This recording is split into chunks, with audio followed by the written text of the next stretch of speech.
Chapter 6. Miss Sarah was outside the Strong house waiting when Kate came out of the house.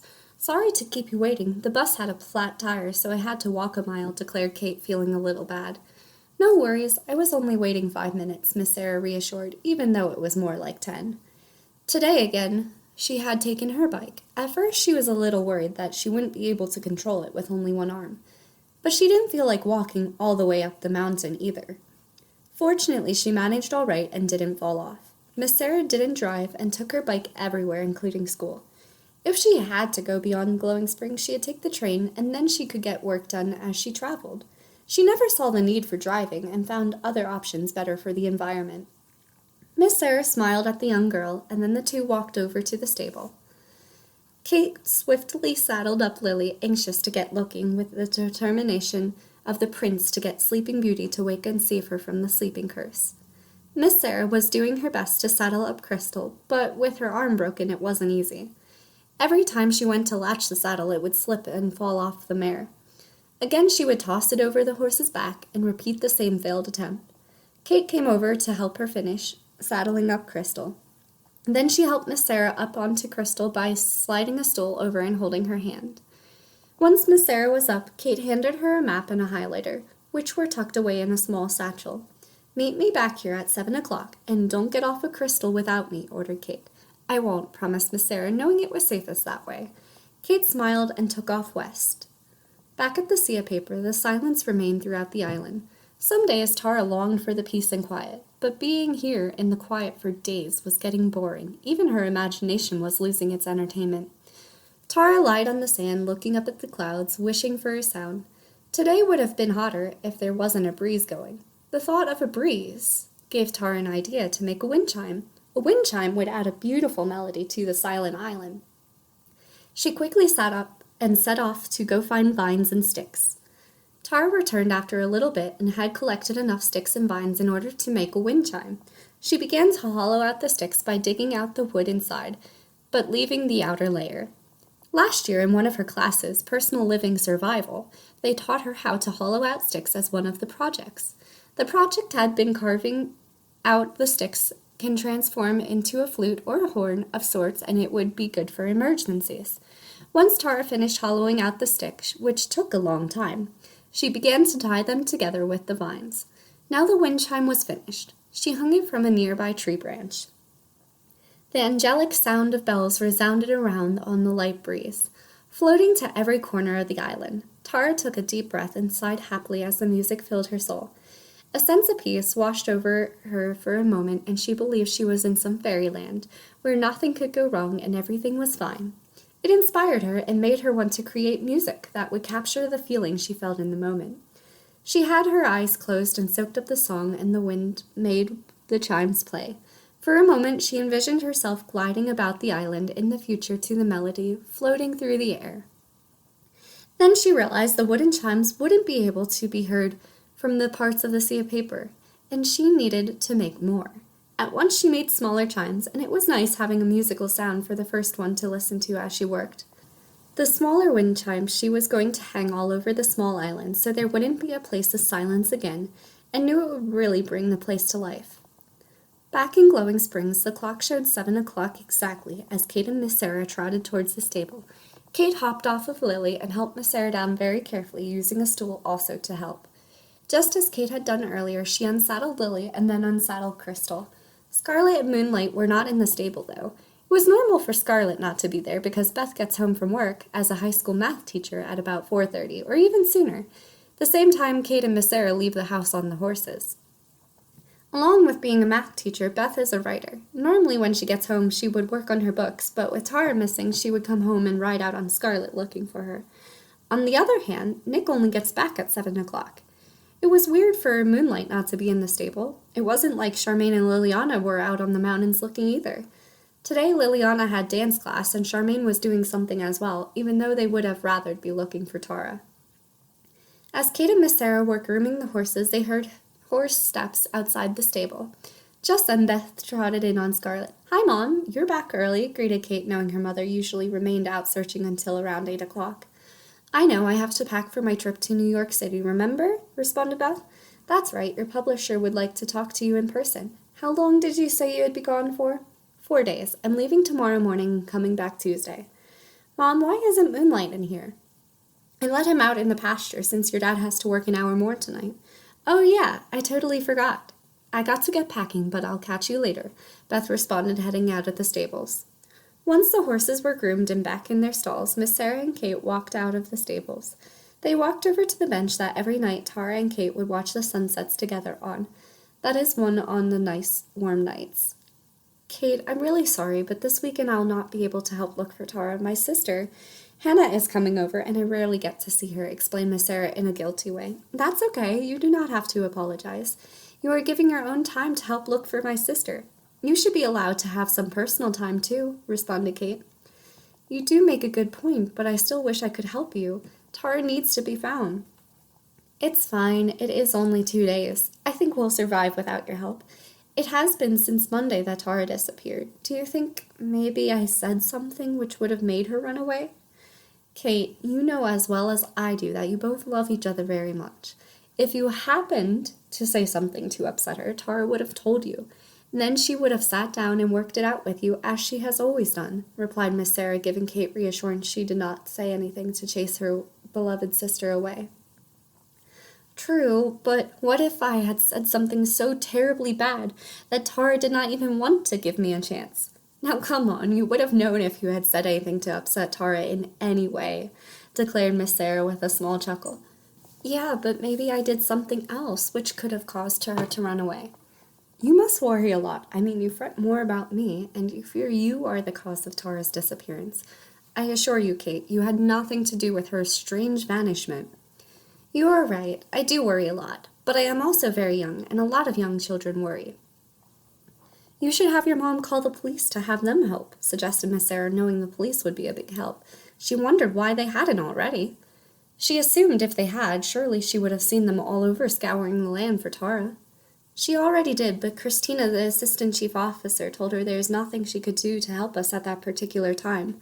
They were all tied up with other shenanigans around town, that they have no one that could search for her or investigate. Christina also told us she would give us a call if she saw any signs of Tara or heard anything more on her disappearance, replied Kate, with not much hope. Oh, I see. Well, maybe you should talk to the chief police officer. They may be more helpful, Miss Sarah replied, still strong in thoughts and encouragement. I do not know if that would make any difference, Kate sighed. It could. You never know unless you try. Besides, that was so much earlier this week. Surely the situation has changed, and they have some units that could get out here looking for Tara. True, but Christina is the assistant chief officer and would practically know how everything works. After all, she most likely works right alongside the chief officer and would know how they could help if they could help. Oh, Miss Sarah, will Tara ever return? Not truly knowing how to convince Kate that everything would be okay and that she must stay strong and not lose hope, Miss Sarah replied, Kate, Tara will return. I just cannot say when. Kate said no more on the topic, and the two of them simply sat there enjoying the sunset over the mountains. Meanwhile, Tara was also enjoying a sunset at the sea of paper. The sky was lit up pink, purple, and orange as the day was coming to an end. Tara wished she was watching the sunset back home on the sunset bench with Kate. All the heat from the day was slowly becoming chilly and crisp. A breeze blew, and Tara smiled, hearing the lovely sound of the wind chimes chime. It warmed her mind, but she felt so cold being alone without her dear family beside her. She cleared it from her thoughts and turned into her shelter for the night. The next morning, in the early hours, even before dawn, it was almost time for Beth to get up and ready to leave for her trip. Beep, beep, beep, the alarm clock sounded as the clock showed 5 a.m. Beth yawned and stretched as she sat up. Still half asleep, she lifted the cozy warm covers and made her way out of the bed. Beth pulled back the curtain only a little so the light wouldn't awake Nick. She looked onto the land and a single tear tumbled down her cheek. Beth hated the thought of leaving Tara isolated alone. She did not want to be many miles from home when her daughter was lost. She had been through so much already, she couldn't bear for one more bad thing to happen to her. She had lost both of her parents shortly after she graduated from high school. That is when she really picked up writing and used her stories to cover up her pain. Everything was wonderful when she married Nick and had Tara, until the illness struck. It brought a ton of pain and suffering to the poor family, and it was a really difficult time for all of them. Beth was so frightened it would take her life as it had her parents, and she would leave Tahra without a mother. Fortunately, medications had improved, and this awful disease was better understood. Beth had battled the illness since Tahra was 3 until she was 8 years old. In fact, it wasn't until their second child was born she declared clear from it entirely. Now here she was all these years later, tormented by the fact her eldest daughter could be well off harmed or even worse. She was terrified she would never see her precious child again, and she wasn't even going to be able to help look over the weekend, when there would be the most time. More and more tears tumbled down her face as she gazed out over the dreary land.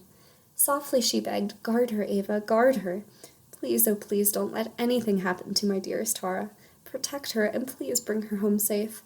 Please, I cannot handle her not being here. It is tearing me apart more each minute. Ava, as our guardian angel, I beg you to help her." Nick, having heard her whispering, sat up tiredly and wrapped his arms around his wife.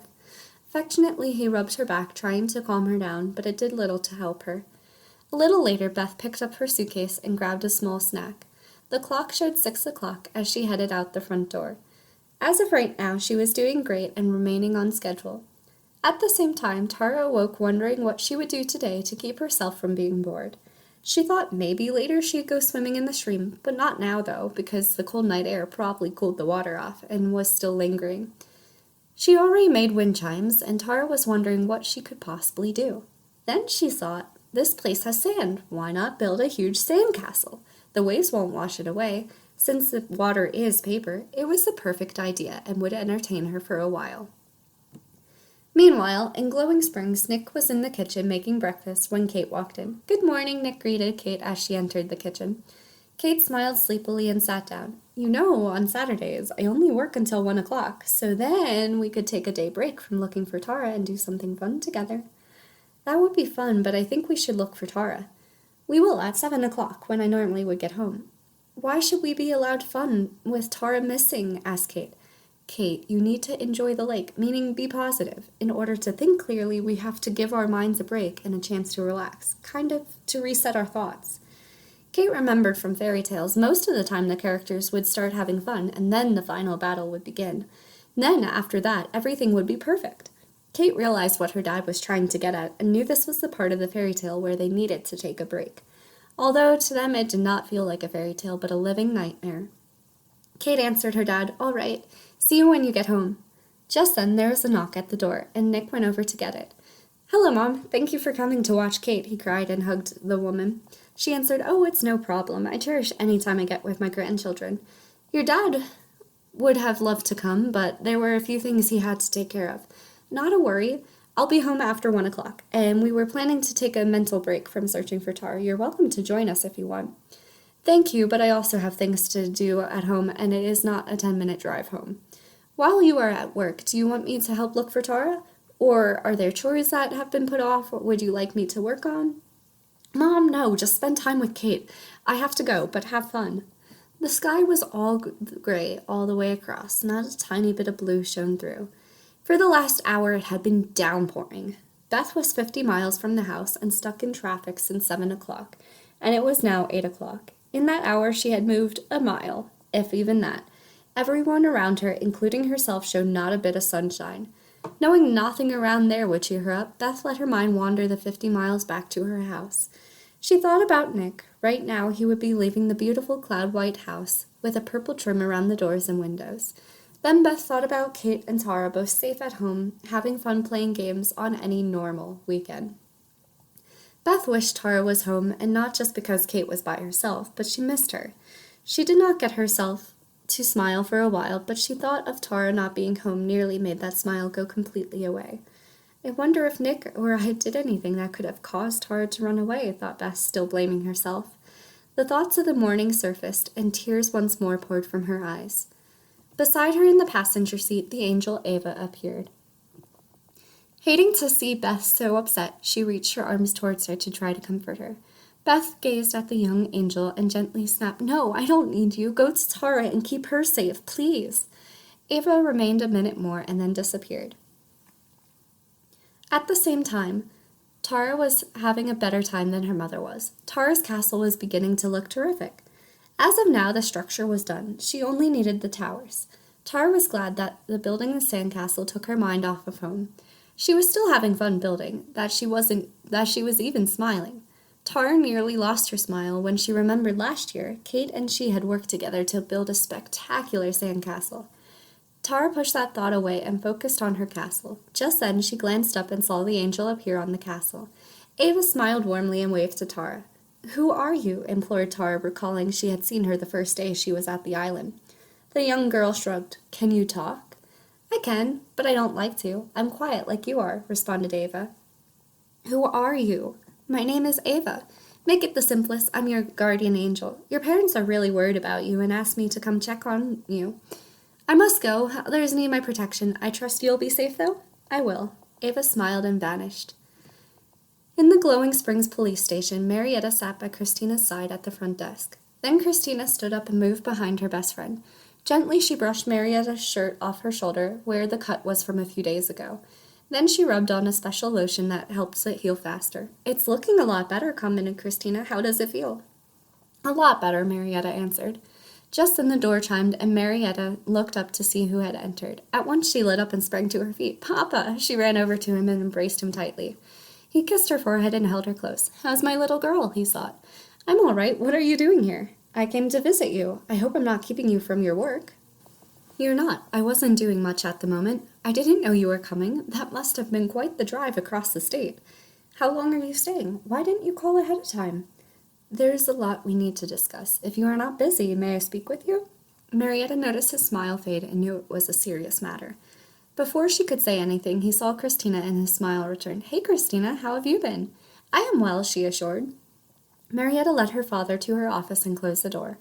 She sat in her chair behind the desk, and he sat in the spare one across from her. The two of them were silent for a moment, and then he sighed. A moment more passed, without him saying or meeting her eyes. Marietta clasped his hand in hers and inquired, "What's troubling you?" "There's no easy way to word this, and I don't know the right words to say." "Just spit it out. I can handle it." "I'm getting a divorce with your mother." "It's about time. I'm so happy for you. Now you will finally be free of her." He sighed. "I've loved her for so long, and even though the more she shattered her relationship with you, my love for her faded, it's so hard to let go of her. But I really do need to get away from her.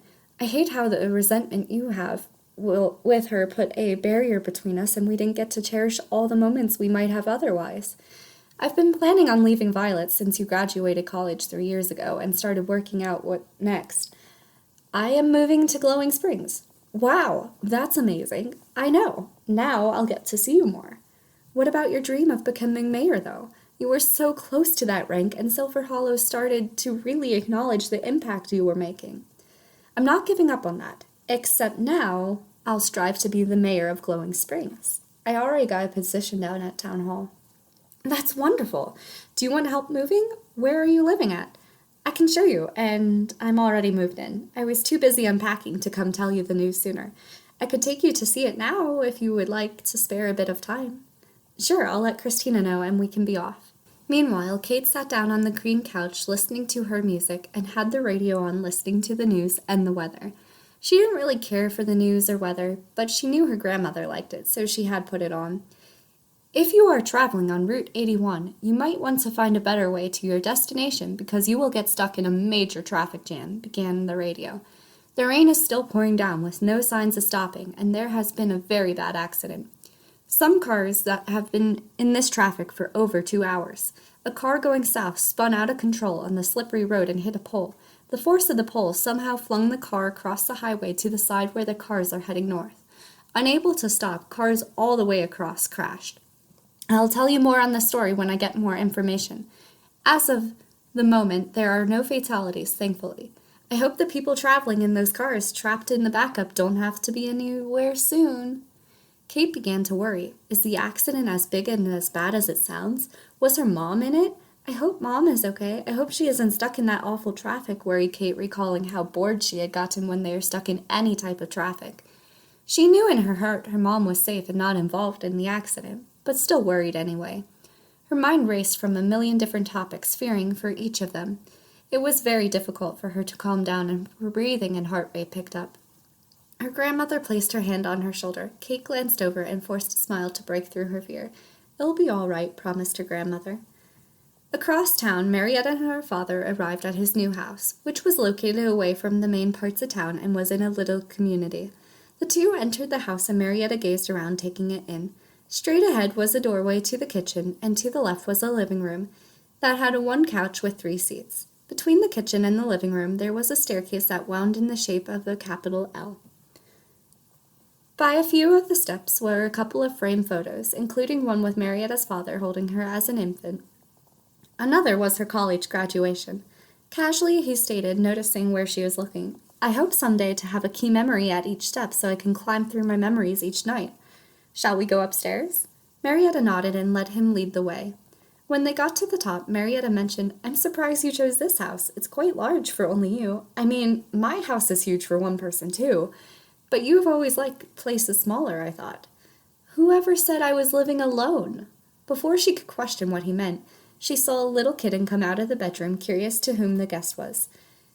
The orange-striped cat strolled over and the two happily rubbed their legs. "This is Tiger. I figured it would be lonely, so I adopted him." Marietta crouched down and started petting him. "Hi there, Tiger. It's nice to meet you." He started purring and already seemed to really like her. Suddenly she stopped and stared into space. "Are you all right, darling?" her father questioned. I can't breathe," she wheezed. "Are you allergic to cats?" "Not that I know of." "All right, well, let's get you downstairs, and I'll get you a cup of ice water. That should help." He held out his hand, and she took it. Then he turned her towards the stairs, but stopped immediately and faced his daughter when she feebly called, "Papa." She was ghost pale and noticeably struggling for air. He saw her swaying and lunged to catch her just as she lost consciousness.